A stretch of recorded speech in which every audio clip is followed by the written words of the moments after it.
cast your hearts to a time long past, a time remembered by only the most ancient and cursed of the ever-burning trees, a time when Fau'len, flaming bloom of the evergreen realms, unlikely daughter of flame and flower, brought the mother's justice upon those who brought corruption to the forests under her care.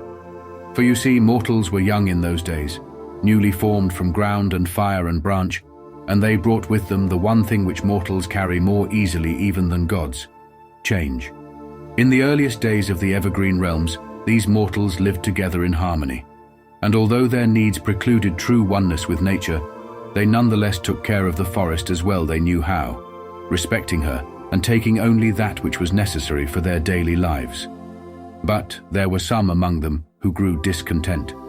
Each day they saw the blessings that the mother had bestowed upon the forest, and they longed to make them their own. These malcontents, their hearts filled with greed, began to take not only what was necessary for life, but all that their hearts desired.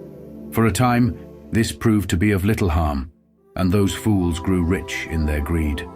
Many of the others, seeing the success of the greedy and not seeing the ill effects, began to emulate them, until not only a few but the majority of the mortals were overwhelmed by the avarice of their hearts. For the hearts of the ephemeral, once drawn to hunger, are not easily satiated. Still, there were those who were not drawn in by the promise of greater wealth. These harmonious warned the others, calling them to embrace once more the lives that had brought them peace and unity. But for the greedy, their old lives were no longer enough. They needed more. Soon, there was not enough in the nearby forests to satiate the needs of all, so the mortals pushed farther and farther out, leaving the forest they passed through blighted and dying. The harmonious few despaired. The forest, that which to them was as their own body and soul, was day by day being destroyed.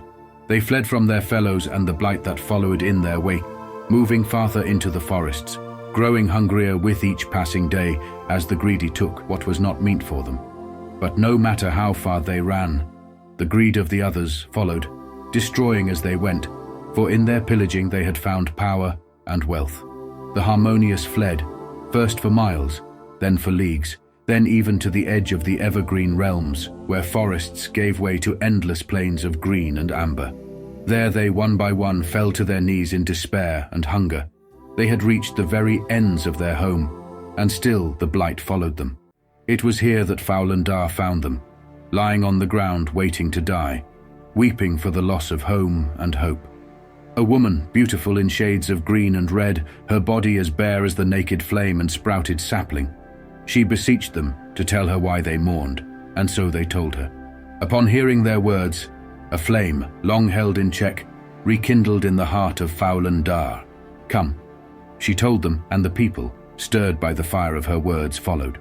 When Fau'len reached the blight and saw the destruction the mortal had wrought on her lands, the fire in her heart erupted. Her rage was wild and horrible, a forest lost to inferno and ash. Flames roiled out from her very soul, encompassing those who had fled from the blight, right along with those who had brought it. The entire area that had been corrupted was covered, for even the hunger of men cannot surpass the avarice of fire once loosed. The evil and greedy spit and cursed and fled as the flames overtook them. But those who had loved nature, who had wept and mourned for their home, rejoiced even as the flames consumed them, blood, sinew, and bone. For nature's bounty takes as easily as it gives, and mortals can no more resist the mother's wrath than dry tinder can resist a flame. And so, the mortals of the evergreen realms burned, but even in burning they were not consumed, for nature is never wasteful.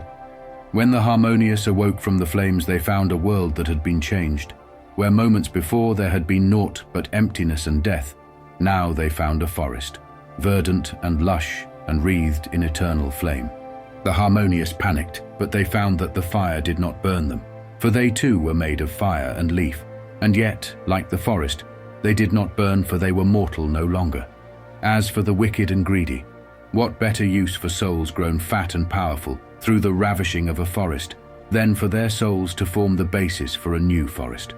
It is said that each tree in the flaming forest of the evergreen realm was once a mortal, punished to suffer forever as their soul, trapped in the form they so disdained, burns in eternal anguish, watched over and guarded by those who, in their greed, they so easily cast aside.